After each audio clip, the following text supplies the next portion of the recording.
María Luisa Trichet nació en Poitiers el 7 de mayo de 1684 en una familia burguesa. Hija de Julián Trichet y Francisca Lecoq, es la cuarta de los 8 hijos de este matrimonio.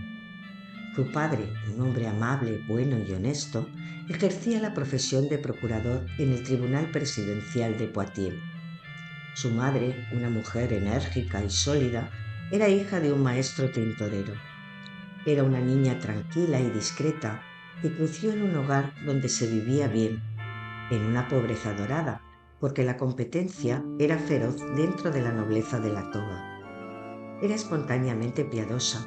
Su madre, angustiada, un día en que dialogaba con su marido, se quejaba. «¿Qué haremos con esta hija?» «No te inquietes, Dios hará grandes cosas por medio de ella», decía su padre. Las dificultades económicas de la familia, la muerte de 2 de sus hermanos pequeños y la larga enfermedad de su hermana Jeanne contribuyeron a formarla en la austeridad de la vida. María Luisa comenzó a llevar una intensa vida interior de oración y penitencia. La curación milagrosa de su hermana mayor en el santuario de Notre-Dame de Sardillet en Saumur fue para ella una gracia peculiar de formación.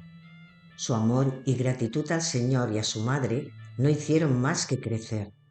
Sus padres le brindaron la educación que correspondía a las niñas de su época y condición, en el Colegio de las Hijas de Notre-Dame de Poitiers, en el convento calle de Basset-Treille, abierto por la misma fundadora Juana de Lestonac, donde se vivía aún la vida fervorosa animada por ella.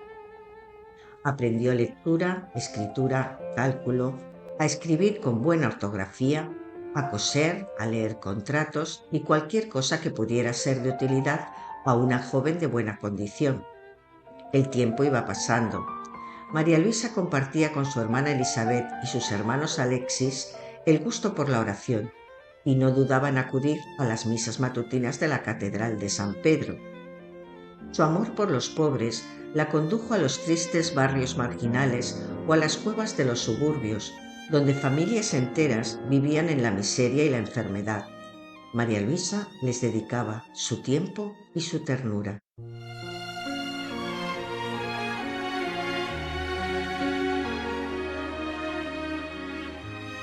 Las guerras y las disensiones empobrecieron a los habitantes de Poitiers, aumentando la miseria característica de ese siglo.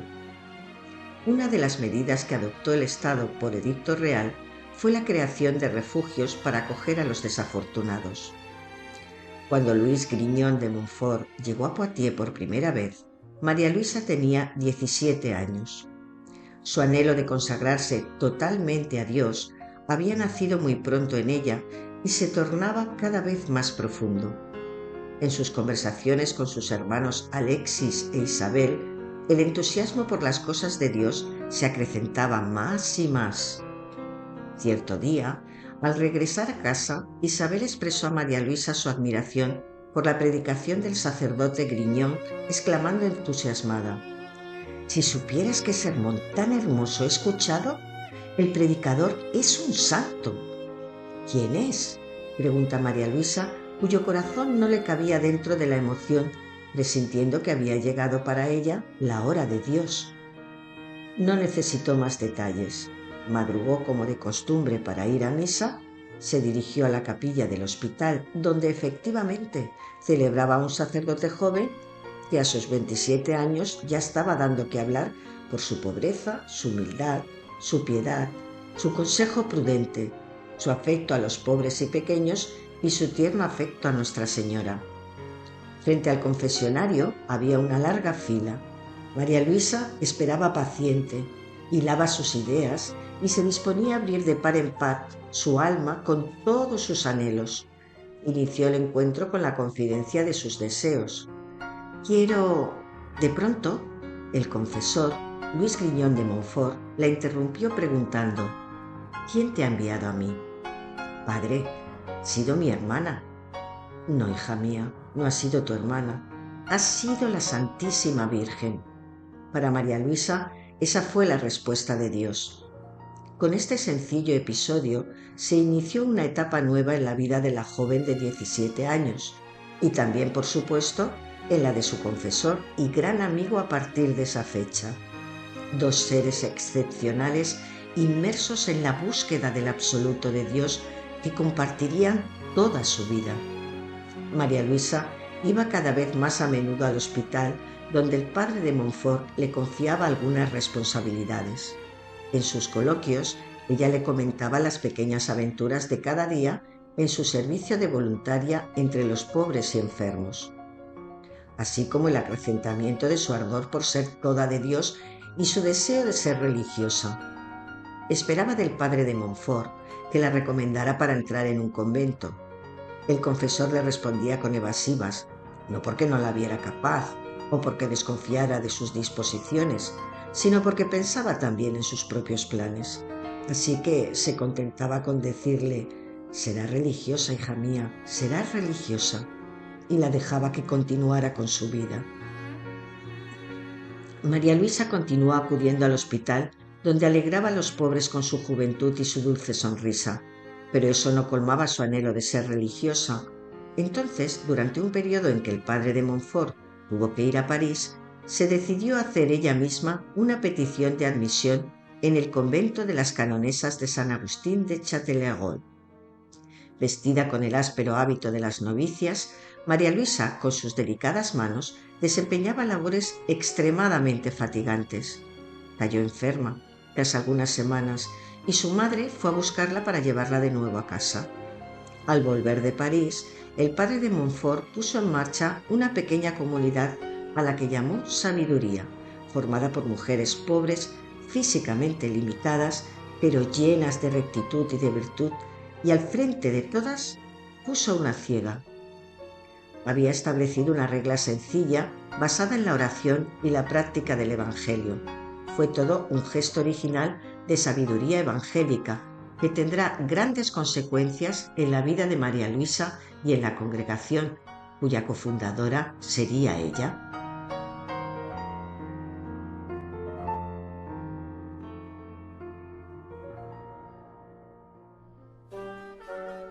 María Luisa insistía continuamente para alcanzar de su director espiritual la entrada a algún convento. Cierto día en que volvió a la carga con su ansia particular, el padre, persuadido finalmente de su vocación, le hizo una propuesta atrevida y arriesgada. Si tanto afán tienes, ven a vivir al hospital. María Luisa pensó detenidamente en esa frase y le dio en poco tiempo una respuesta. Padre, he reflexionado. Iré a vivir al hospital. El padre de Montfort, sorprendido, le dijo que debía contar con la admisión de los administradores, quienes no lo harían sin la autorización y recomendación del obispo, presidente de la junta directiva del hospital. Nuestra joven no perdió el tiempo, madrugó al palacio episcopal y esperó a Monseñor de la Poix a la salida de su capilla. De rodillas, como quien va a implorar la gracia de las gracias, imploró humildemente, sin dejar tiempo al obispo para reacción alguna. Monseñor, permítame ir a vivir al hospital. Señorita, creo que no hay vacantes para empleadas gobernantes y usted... Pero, monseñor, si me concede una carta de recomendación, estoy segura de que si no me pueden admitir en calidad de gobernanta, podrán admitirme en calidad de pobre. Monseñor de la Poix se la negó ante el escándalo que supondría admitir como pobre a la hija del procurador Trichet. Sin embargo, ella volvió a insistir la semana siguiente, y el obispo, admirado por la fortaleza y decisión de María Luisa, se dejó guiar por el Espíritu Santo y redactó la carta de recomendación. Pensó que la directora general ya era mayor y que María Luisa podría ayudarla, pero lo haría sin ningún título oficial.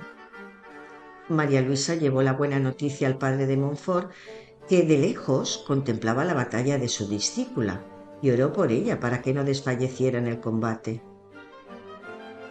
Se alegró con ella y la preparó, porque seguir a Jesús es caminar tras las huellas de un crucificado. Aprender a vivir en la escuela del padre de Montfort era aprender que la sabiduría es la cruz y la cruz es la sabiduría. Pero María Luisa no se asustó. Ya estaba en el hospital de Poitiers como una más. Dormía y comía en las salas comunes, lavaba y planchaba la ropa de los ancianos y enfermos, Los aseaba, distribuía el pan negro y la sopa de los restos recogidos en la ciudad. Ponía orden y paz donde quiera que pasara. Su sonrisa, su bondad, su dulce mirada, a la par que su firmeza, eran conquistadores.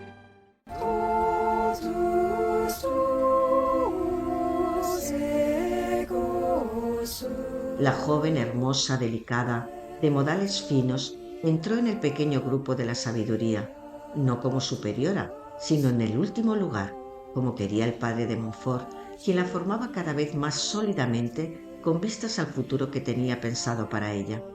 María Luisa madrugaba para orar, para participar en la Eucaristía, para hacer la lectura espiritual, para escuchar la predicación del director de esa pequeña comunidad ubicada en el cuarto del hospital que les habían prestado.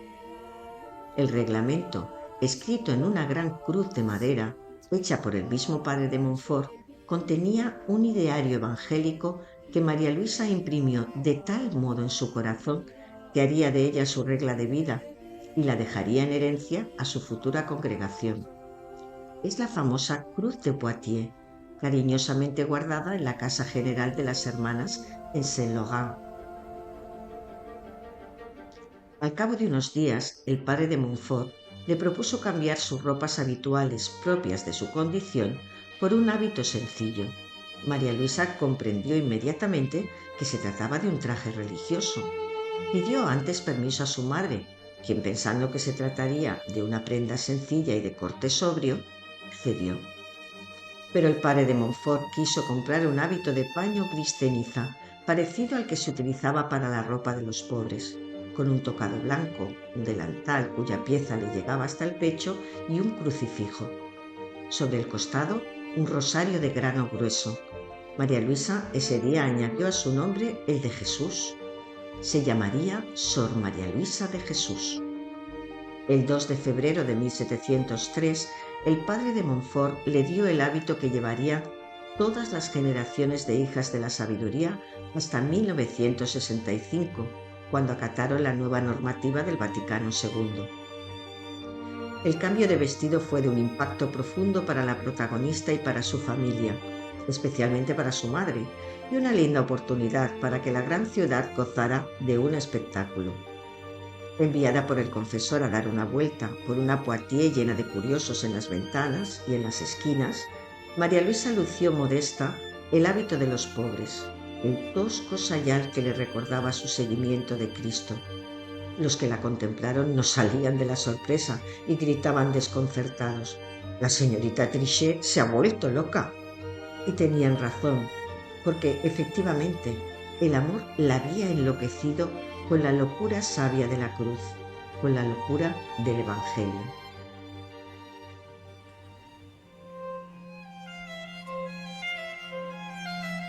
En el hospital de Poitiers, María Luisa perdió muy pronto la compañía de las componentes de la sabiduría, suprimida por la administración hacia el mes de marzo de 1703.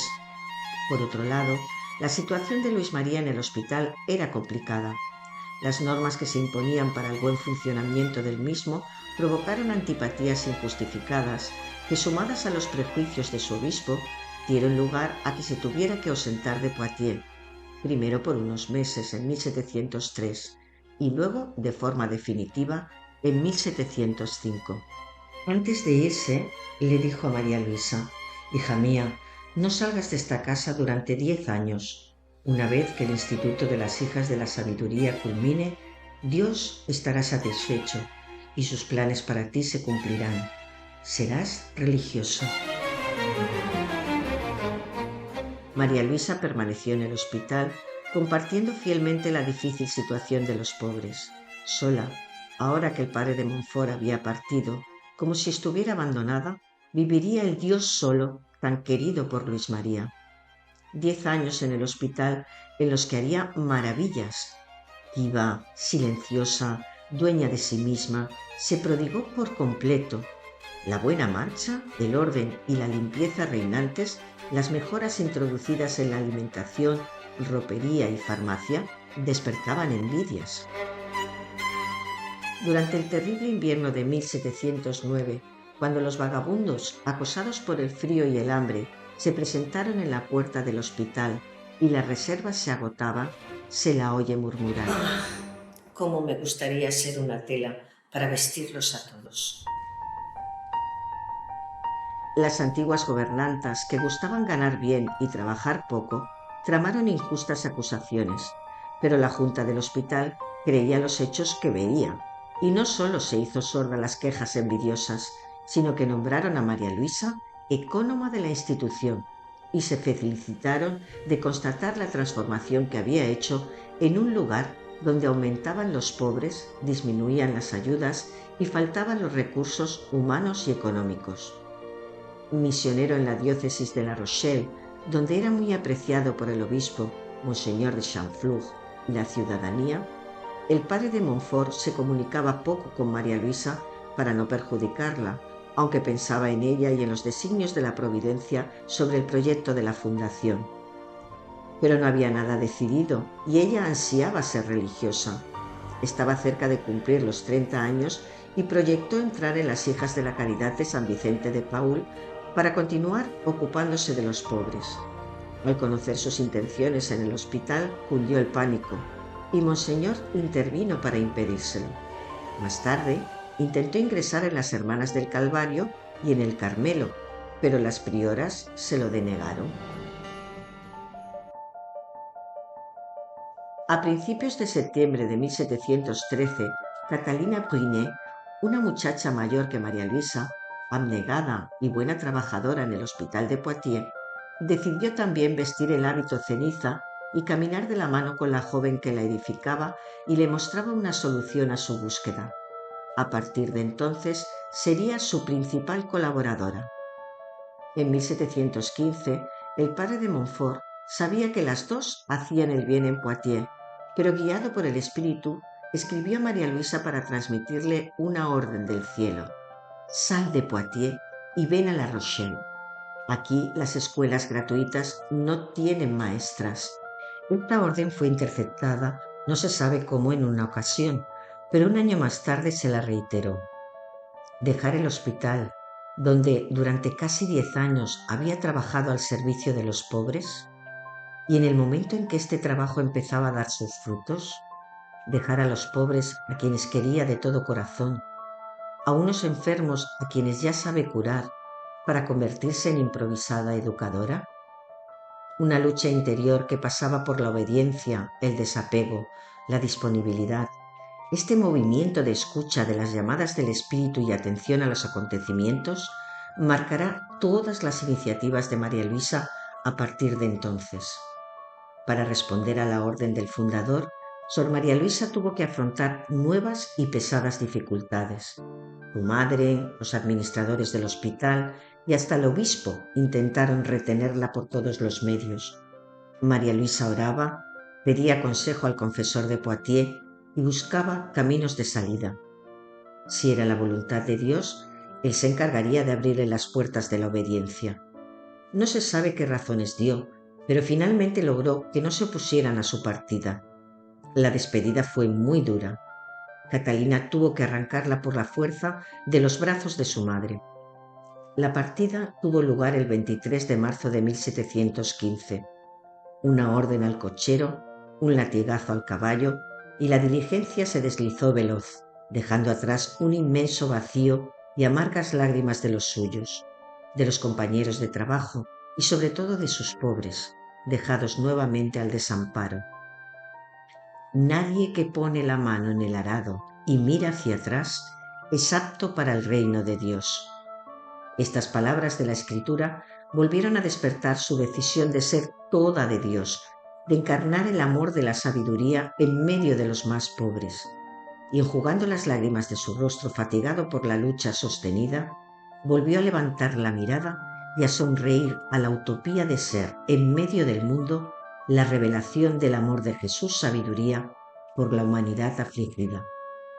Después de 136 kilómetros de albergue en albergue, llegaron y se dieron cuenta de que no tenían dónde quedarse. El padre de Montfort había partido para evangelizar en otras diócesis.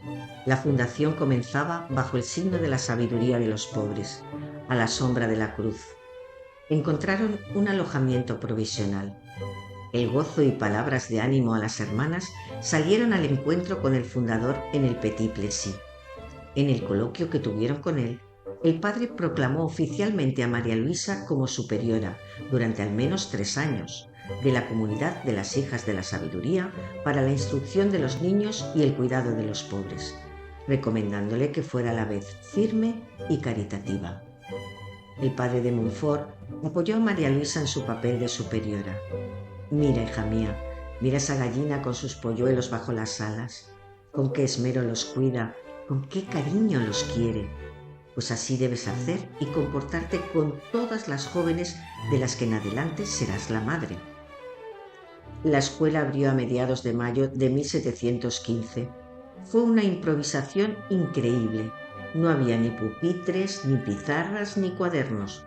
Pero lo más grave es que no había locales, y mucho menos con qué pagar el alquiler de una casa.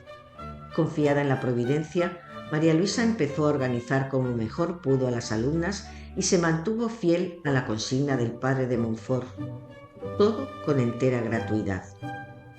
Consagró allí sus cualidades de tranquilidad, dulzura y psicología. Pronto las clases acogieron con éxito a los niños de familias pobres.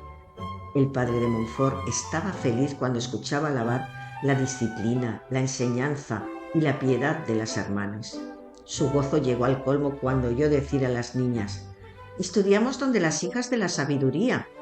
María Luisa era una semilla escogida para dar vida, para ser fecunda. Por eso aceptó enterrarse y morir en el desgaste cotidiano, en lo humilde, en lo sencillo. En la ermita de Saint-Éloi, el padre de Montfort continuaba la formación de las hermanas postulantes, dio los últimos toques a la regla de la sabiduría y una vez terminada su obra, la entregó a Sor María Luisa de Jesús. El objetivo esencial de la regla era adquirir la sabiduría divina. La Santísima Virgen era y será la verdadera superiora y madre de toda la comunidad. El fundador redactó definitivamente la regla de las hijas de la sabiduría y la sometió a la aprobación de Monseñor de Chanfleury el 1 de agosto de 1715. El 22 de agosto de 1715 tuvo lugar la primera profesión pública en la iglesia de las religiosas de la Providencia de La Rochelle. Sor María Luisa y Sor Concepción, que así se llamó la hermana Catalina, pronunciaron oficialmente sus votos. 2 novicias recibieron el hábito y tomaron el nombre de Sor Encarnación y Sor Cruz.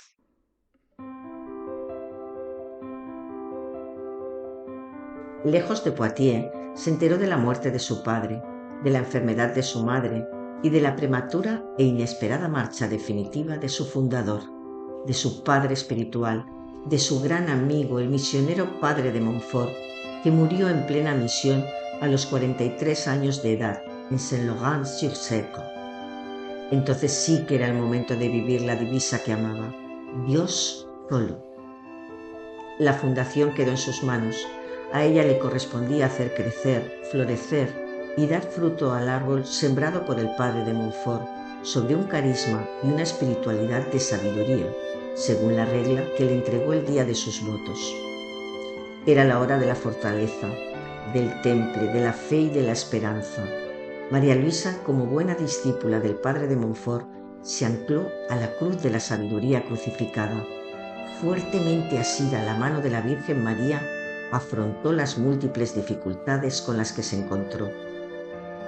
Los celos de algunas maestras, cuyos alumnos se habían ido a las hermanas, los vecinos hartos del inevitable ruido provocado por el gran número de alumnas en un edificio pequeño, que exigieron al propietario que despidiera a las inquilinas, la obligaron en pleno curso escolar a buscar otro lugar. Era una habitación al fondo del patio de una posada, no muy adecuada para la enseñanza, pero tuvieron que arreglárselas hasta que apareció algo mejor. En enero de 1719, María Luisa recibió una visita inesperada. Su madre, la señora Trichet, vino a visitarla con una propuesta de parte de la administración del Hospital General de Poitiers.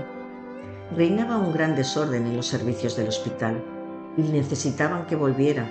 A cambio, le darían un local especial para su comunidad, que sin duda crecería más fácilmente que en La Rochelle. La oferta era tentadora. María Luisa pensó y rezó mucho. Finalmente, tras pedir muchos consejos, se decidió a partir de nuevo a Poitiers. La escuela se cerró no sin pesar. Las dos hermanas rochelesas de momento se quedaron y María Luisa, junto con su madre y las hermanas Sor Concepción y Sor San José, se pusieron en camino, pensando que la solución era buena.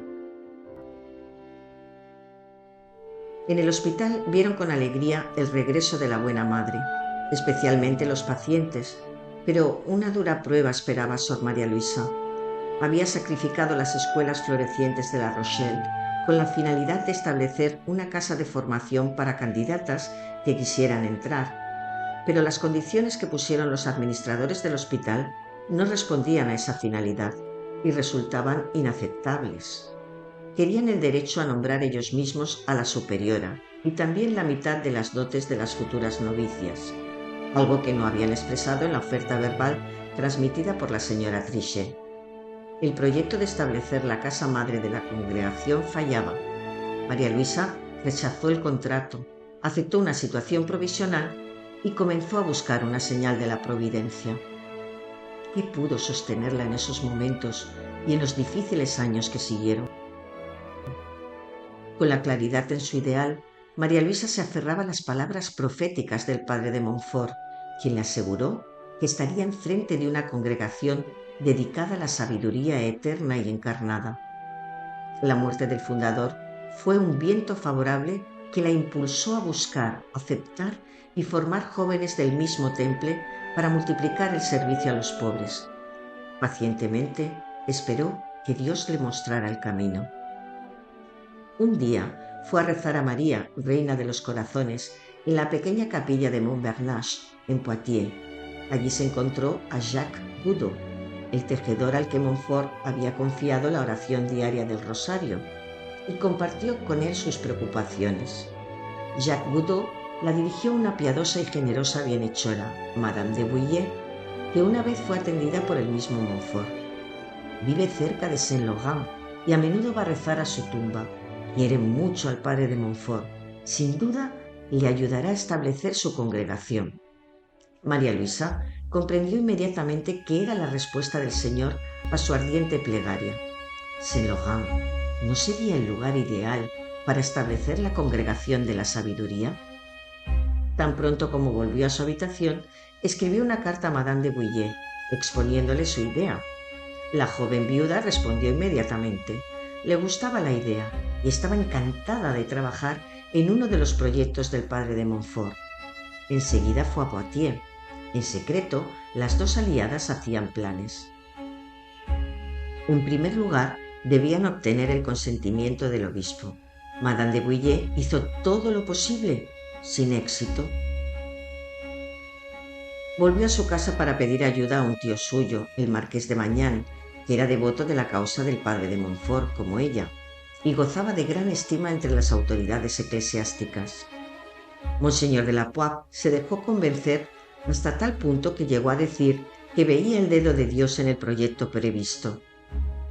También tuvo que lidiar con los administradores del hospital de Poitiers, que incluso llegaron a cerrarle las puertas para impedirle salir. Finalmente lo consiguió. Recorrió a caballo un largo camino. Decir que llegó cansada es no decir nada. Fue una semana a caballo, estilo amazona, descansando en albergues de mala muerte, mal alimentada y ansiosa por llegar y ver lo que se encontraría. Pero iba confiada en la providencia y en la promesa de Madame de Bouillé, quien había comprado una casita, la Maison Longue, para alojar allí a las hijas de la sabiduría. Cuando llegó, en junio de 1720, sus ojos no podían creer lo que veían a la mortecina luz de una lámpara prestada. Se trataba de una antigua casa de tejedores, abandonada hacía tiempo, donde los únicos habitantes eran las arañas, los ratones y cuantos animales se sienten bien en el desorden y la suciedad. María Luisa pensó en las hermanas que dejó en Poitiers, en las que se quedaron en La Rochelle, y su corazón se encogió de pena para ensancharse de inmediato. Se preocupó primero de buscar un director espiritual. y la búsqueda le resultó difícil. En la que sería la casa madre, la pobreza y las dificultades constituyeron una prueba casi continua. Las más penosas fueron las que vinieron del extraño comportamiento del párroco del lugar, don René Félix Rougeot, y de las injerencias de la señora de Bouillé en el gobierno de la comunidad. María Luisa contó con la ayuda de René Jossot, un laico hábil y piadoso que había conocido a Luis María de Montfort. Pensaba en la vida religiosa desde hacía algún tiempo, sin decidirse aún. La simpatía nació inmediatamente entre la madre y él. A René Jossot le bastó una mirada para darse cuenta de la magnitud de la tarea. Tras reclutar a unos cuantos amigos, todos se pusieron a trabajar alegremente. Mientras uno desbrozaba el pequeño jardín, los demás se hacían con tablones o incluso con grandes ramas que transformaron en rústicos asientos y escaleras de mano.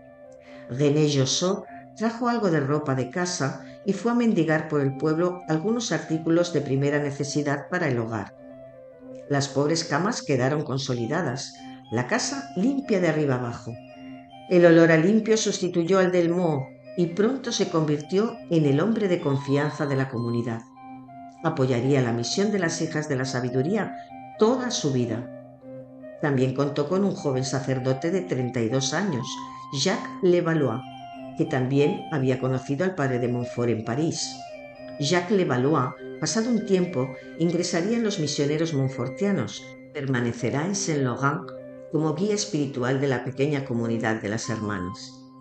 A instancias de María Luisa, los misioneros de la Compañía de María con el padre Mulot como superior vinieron a establecerse en Saint-Laurent en otra pequeña casa que compraron la señora de Bouillé y el marqués de Magnan, Le Chien Vert.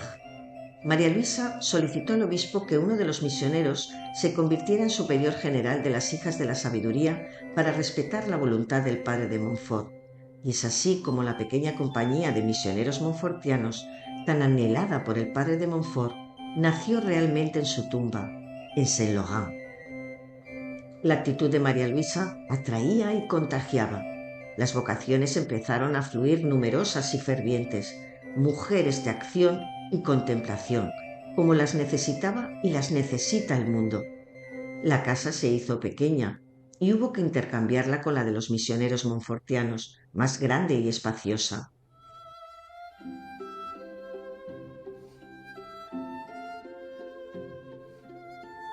Instaladas en Saint-Laurent, para María Luisa llegó el momento de dejar que la colmena proliferara.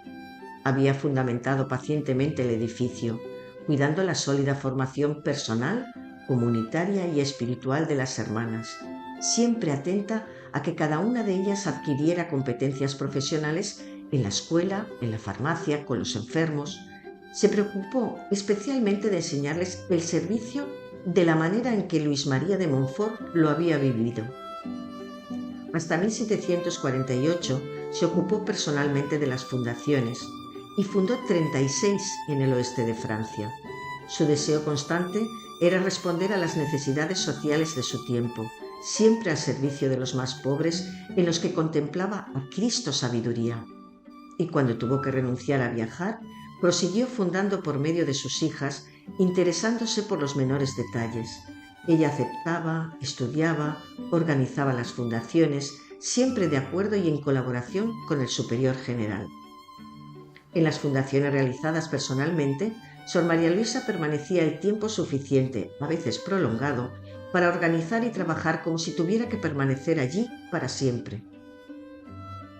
La primera fundación, después de la de Saint-Laurent, fue la de una escuela de la ciudad de Rennes, capital de la Bretaña francesa.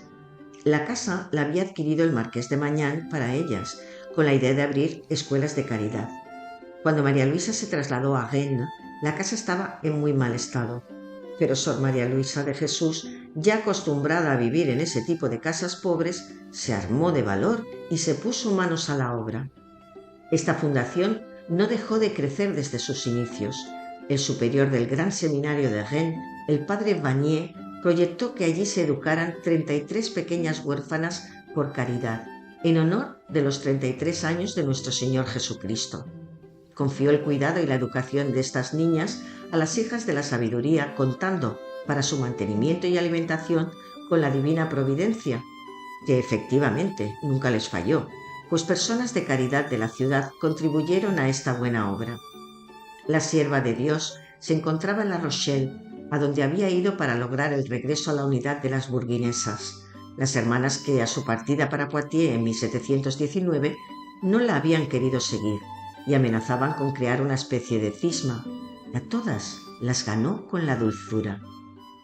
Se preparaba para regresar a Saint-Laurent cuando recibió la petición de dirigir el Hospital de Saint-Louis. Abrió escuelas de caridad en la Flotte de l'Île de Ré y en Esnandes. En el Hospital de Fontenay-le-Comte, María Luisa tuvo una penosa experiencia causada por comportamientos poco claros de parte de la administración, que quiso incluir cláusulas y condiciones que eran imposibles de aceptar. Los primeros años no fueron fáciles para las hermanas en el hospital de Niort, del que se decía que estaba en un estado sanitario deplorable y repugnantemente sucio. Las hijas de la sabiduría se agotaron bajo el peso de su trabajo. 7 hermanas sacrificaron allí su vida en poco tiempo. Como consecuencia, el hospital pasó a ser conocido como la tumba de las hijas de la sabiduría. María Luisa permaneció allí 10 meses. En el hospital les proporcionaban la comida y el alojamiento, pero no percibían ningún salario. En 1729 funda otra escuela de caridad en Saint-Chancre, cerca de La Rochelle. La escuela de Esnandes desencadenó la apertura de otras. Querían a las hijas de la sabiduría en Douai, en la ciudad de La Guerche, también en la de Rochefort-en-Terre. Por todas partes hicieron mucho y bien. Los habitantes de Montbernage, en el suburbio de Poitiers, donde el padre de Montfort había predicado una misión en 1705 y al partir les había dejado una capilla y la obligación de cuidar de ella y de rezar cada día la coronilla del Rosario de la Virgen, Reina de los Corazones, sabían que las hijas de la sabiduría ya se habían instalado en muchos lugares, además de Saint-Laurent. Enterados de que el marqués de Mañan y Madame de Bouillé, los benefactores que les habían procurado la casa de Saint-Laurent, estaban en Poitiers, se dirigieron a ellos para expresarles el deseo de todo el cantón de tener a las hijas de la sabiduría para la instrucción de sus jóvenes y para el cuidado de los pobres enfermos. Ambos se tomaron muy a pecho su petición y buscaron un local. Se trataba de una habitación excavada en una enorme roca que les tapaba el sol. Los primeros tiempos vivieron allí en unas condiciones cercanas a la indigencia. Una de ellas incluso cayó enferma. Sin embargo, las 2 hermanas enviadas lo soportaron. Tampoco querían estar mejor alojadas que sus vecinos. Allí se ocuparon de los niños, de los enfermos y de todos aquellos que necesitaban su ayuda. A pesar de su pobreza extrema, Dios no las abandonó. Permitió que una señora de Poitiers advirtiera de la situación a los padres jesuitas, que fueron los primeros en socorrerlas. Y esta misma señora hizo una colecta en la ciudad tan abundante que pudieron construir un hogar más saludable y sustituir el granero por una capilla de piedra. Actualmente, las congregaciones montfortianas, en fidelidad al espíritu del padre de Montfort, siguen animando la oración en el santuario de María, Reina de los Corazones, y continúan teniendo la tutela de las escuelas Saint-Radegonde.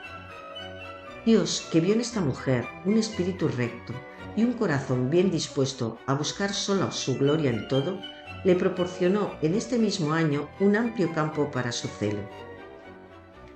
El intendente de La Rochelle, encargado por el rey de buscar religiosas que estuvieran en condiciones de servir en uno de sus hospitales militares en la isla de Oléron, pensó que no podía hacer nada mejor para llevar a cabo las intenciones de su majestad que dirigirse a las hijas de la sabiduría, cuya prudente y sabia administración había visto todos los días en el Hospital General de La Rochelle. Fue una decisión difícil de tomar, porque se trataba de un servicio bastante especial, que presentaba una serie de dificultades. La hermana María Luisa tomó la precaución de examinarlo personalmente, acompañada del intendente de La Rochelle.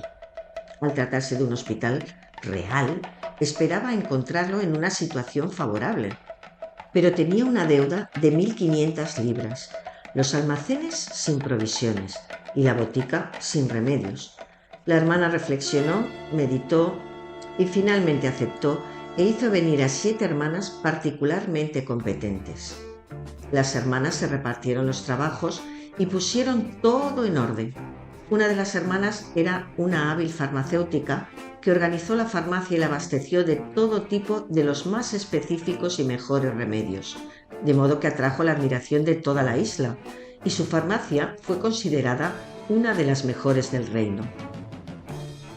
Es imposible detallar todo el bien que Sor María Luisa hizo a las tropas de su majestad, tanto en lo físico como en lo espiritual, por lo que confesaron y admitieron todos los oficiales que permanecieron de guarnición en esta isla. Sus soldados nunca fueron mejor atendidos, más correctamente servidos, mejor curados e incluso, según ellos, nunca habían sido más devotos. De este modo, al entregarse las hermanas de todo corazón, es a Dios a quien dieron vida en este entorno. Al aliviar los males y las heridas de sus cuerpos y de sus almas con la más atenta caridad, suscitaron en ellos aún más su fervor. Las fundaciones se sucedían en la ville de Coron, en l'Armenol, Saint-Jean-de-Liversé, Saint-Loup, Herbol. Todos veían a la buena madre sonriente, animando aquí, consolando allá, comunicando a cada uno ese espíritu de fuerza y de amor que la guiaba en todo. María Luisa llevó a cabo las fundaciones personalmente hasta 1750. A partir de entonces ya no viajaría más y permanecería en Saint-Laurent. Hacía ya un tiempo que había tomado un ayudante, la hermana Florence, y también compartía sus responsabilidades con otras colaboradoras. De este modo, las diversas casas estaban bien atendidas y auxiliadas en su servicio apostólico. Las fundaciones se multiplicaban y comenzaban a extenderse más allá del Poitou y la Bretaña. Durante sus giras misioneras, el padre Audubon visitaba las comunidades sin escatimar esfuerzos, pero un día, en un transbordador que cruzaba un río, un paso en falso le provocó una dolorosa hernia. El dolor empeoró y se sometió voluntariamente a una operación sin anestesia. Tras 8 días de gran sufrimiento, partió para reunirse con sus predecesores. Tenía 45 años. Su sucesor, el padre Benard, era aún más joven, 38 años. Fue durante mucho tiempo el cabeza de familia de los Montfortianos y el primer biógrafo de la Madre María Luisa.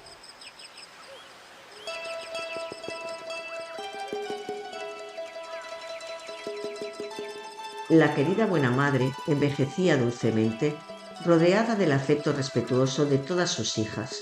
Sin embargo, Dios permitió que aquellos de los que tanto esperaba pasaran por la misma prueba que su hijo Jesús, calumniado y difamado por su pueblo, negado por uno de sus apóstoles y traicionado por otro. Y así, 2 hermanas empezaron a criticar a la madre en cada oportunidad que se les presentaba, deslizando una palabra maliciosa aquí, otra allá. A fuerza de repetir mentiras, minaron la confianza que todas tenían en su buena madre. Incluso consiguieron un eco discreto en el padre Benard, que en definitiva todavía sabía muy poco de la Madre María Luisa. El padre Benard la reprendió delante de todas, incluso delante de las novicias. Pero estos 3 puntos definen claramente la actitud de María Luisa frente a las calumnias inferidas. Silencio y humildad ante el reproche injustificado de su superior. Obediencia a la humillante penitencia de besar el suelo como una mujer culpable, a pesar de ser la superiora, delante de sus hijas y novicias. La alegría de la cruz, como Montfort da gracias por las peores pruebas. María Luisa esperaba que Dios mismo enviara la luz. Llegó por fin de la mano de Sor Florence y de un sacerdote tan culto como virtuoso. Él puso al corriente al padre Benard de las intrigas malintencionadas urdidas contra la hermana María de Jesús y le reveló las falsas acusaciones de las que abusaban de su confianza. El superior general abrió los ojos, separó a las 2 hermanas y tuvo el consuelo de volver a ver en la casa la paz desterrada desde hacía casi 2 años. Lejos de albergar el menor resentimiento o animadversión, María Luisa no mostró más que amabilidad y dulzura hacia quienes se habían dejado engañar. Después de esta tormenta, las fundaciones continuaron. De nuevo en Poitiers, las hijas de la sabiduría se hicieron cargo del hospicio de los incurables, donde se recogía y cuidaba a los desdichados aquejados de enfermedades contagiosas que les impedían ser admitidos en la casa de los pobres. Luego, en Lorient, fue el Hospital Civil y Militar del puerto, construido recientemente, el que las requirió. Fueron las primeras religiosas en acudir allí.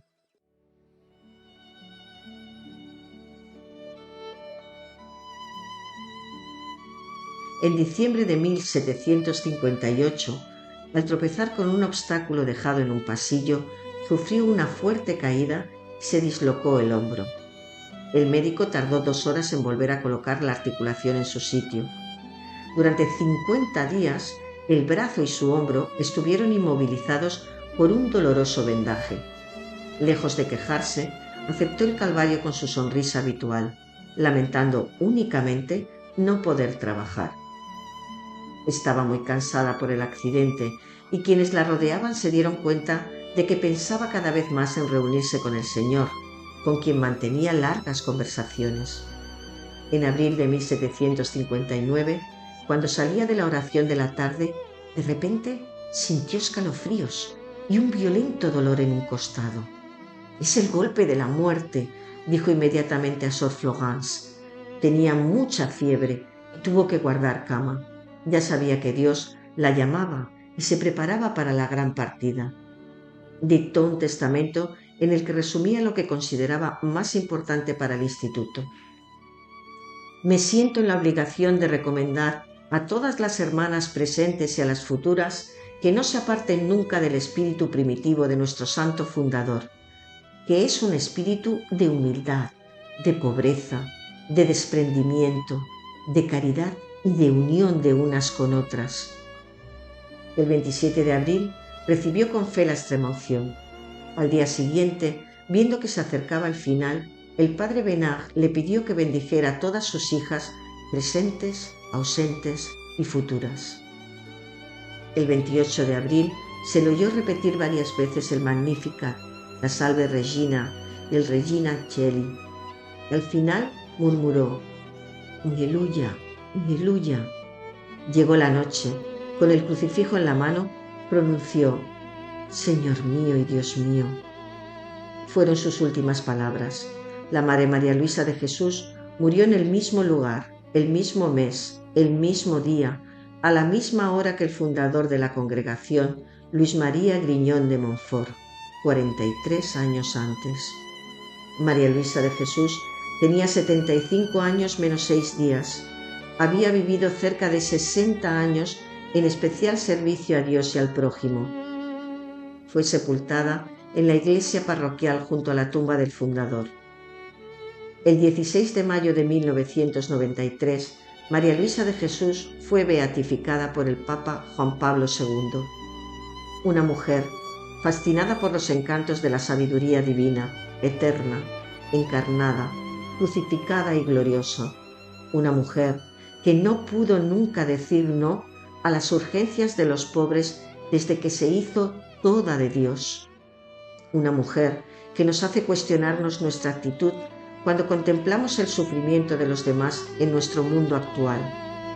Que María Luisa, que quiso ser tela para vestir a los pobres, nos haga sensibles a su testimonio de amor. Si el amor se hace vida y la vida se hace amor, el mundo será distinto.